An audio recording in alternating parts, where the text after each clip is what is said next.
I mean, yeah, I mean, it's not really a game I mark on my calendar, but I mean, it's always fun to beat my state team. You know, I don't want to go home and hear people's mouths if we were to lose to them. I don't really got time to hear what people got to say. Philly, what do you make of just the way they're hanging in there, and they seem to be, keep it on?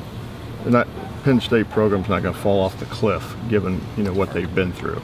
Oh no, they're not. They're never going to fall off. I mean, they got good athletes just like everybody else. It's still a big school. It's still Penn State at the end of the day. So, I mean, I never thought that they would fall off extremely. But I mean, everybody knew that they would have a down year or something like that. But I mean, they'll never just completely fall off. How hard do they play against you or this team? I mean, just what do they give you when you're playing a Penn State team? I mean, everything they got. Well, we expect that from everybody. I mean, it's Ohio State. You know what I mean, we will expect everybody's best game against you. So we know that Penn State's going to come into this game. I mean, it's prime time.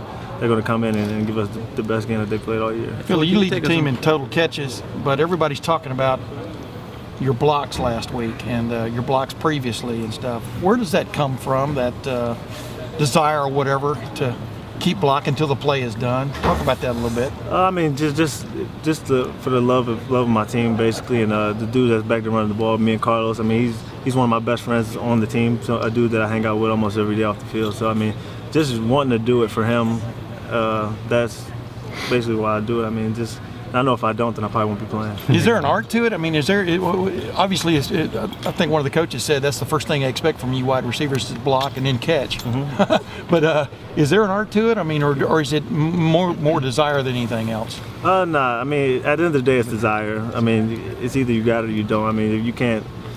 Fundamentals can only take you so far. At some point, you just got to want to go do it. You know what I mean? So yeah, there's not really a special formula to it. Well, with that in mind, talk about the speech you gave just before y'all went back out on the field at halftime, which Urban Meyer made a big deal about, and others have. Where did that come from, and why did you think it was time? I mean, because you saw the first half. I mean, it looked bad. So, I mean, me being a leader of the team, I walked up to Coach Meyer and I asked him what if I could say something to the team before we went out. And he told me yeah. So he said what he had to say, and then he looked at me, and then when I stepped in front of the team, I can't say the exact words that I used, but I mean, it was some bad words in there, and I just told them what we looked like and what we needed to do. I mean, I promised the defense that we were going to score when we got the ball, and we did. I told them to get a stop and we score again, and I mean, that happened. So I mean, I just basically challenged everybody to come out and execute the plan that I put in front of them, and they did. Is that something that you would have done in the past? No. So I know that you're a year older, but what is it that now has kind of helped you come into that kind of a role for this team? I mean, it's not. I mean, people listen.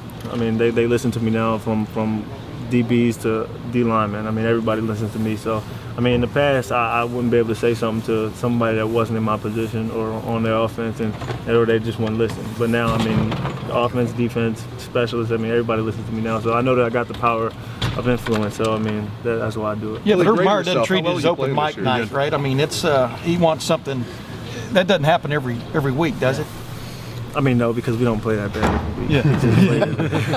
But it has to be special, though. It's coming out to a quick start this week. Is that a point of emphasis for you guys? Yeah, and I think we will. I mean, that's what we've been traditionally. Well, not traditionally, but for this year so far, that's what we've been. We've always came out fast. So I think this week we're gonna get back to what we've been doing. Our defense has been working harder than they've ever been. Coach Meyer's been grinding them. So I can see them coming out and playing the best game that they've played all year. Philly, grade yourself so far. How well do you think you're playing so far this year? Decent, at least. I mean, I think that I'm doing what I need to do, but I mean, you can always do better. So I mean, we're getting wins at the end of the day, so that's all I'm worried about. Meyer said that he wouldn't walk across the street for you last year. Did you kind of ever get a sense for that? Last year?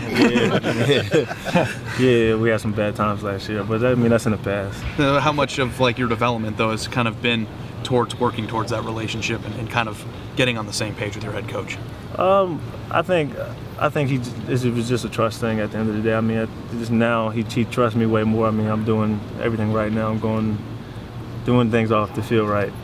Just basically academics is all good, and then on the field is all good. So I mean, at the end of the day, he just wants you to do everything right, and he'll do anything. Why did it take a while for several players to warm up to Urban Meyer? What was it about I mean, his it's hard approach. It's hard to just trust somebody. Just right off, especially me. I mean, I got a hard time trusting people right away, and he's a guy that came in here, and it wasn't the most pleasant meetings that we had. So I mean, him coming in here just the way he did. I mean, I guess everybody just looked at him like, who are you to come in here and just change this and change that? But I mean, at the time we didn't know that he knew what he was doing. So, but I mean, now everybody trusts him. Everybody knows that he knows what he's doing. So I mean, now it's not an issue. Corey, it's important sometimes for players to maybe hear a message from a teammate like that and not just hear it from coaches all the time. Is it important? Yeah, because that's what coaches do every day. I mean, when a coach screams, it's just, I mean, you kind of blank them out and just not really try to hear what they're saying. But I mean, when a person that's actually out there on the field with you, grinding and in the war with you, when they say it, then that's when you know it's real. Corey, well, if I can, Braxton said before last week that kind of the fun had left him a little bit, that he was down about things. Did you sense that at all? And did you sense how much fun he was having on Saturday? Yeah, me and him talked about that during the weekend. I was just telling him, just relax. You can't worry about making mistakes while you're out there. I mean, that's the last thing that anybody should be worried about. I mean, you can't be nervous. I mean, we've been playing this game all our lives, so there's no reason to be nervous. So I told him just go out there, have fun, don't worry about making mistakes, don't try to be perfect. I mean, it doesn't really matter what the critics say, because whether you do good or do bad, there's always going to be something wrong. So I just told him not to worry about what people say. Do you guys realize that it's a primetime game? A lot of people are going to be able to watch you guys for the last time, maybe until maybe Michigan or something. But how important is Saturday night, do you think, in y'all's long-term plans as far as impressing people? Corey? Yeah, very impressive. I mean, very important. We know with the BCS standings that just came out, we got to start.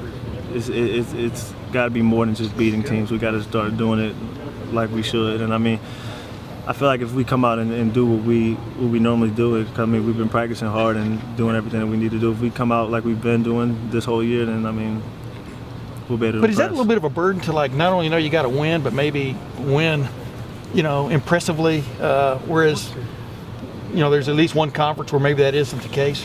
Nah. I mean, at the end of the day, we're not too worried about that. As long as we get the win, then I think everybody will be happy at the end of the day. Corey, thank you very much. Thanks, Corey. Thanks, Corey.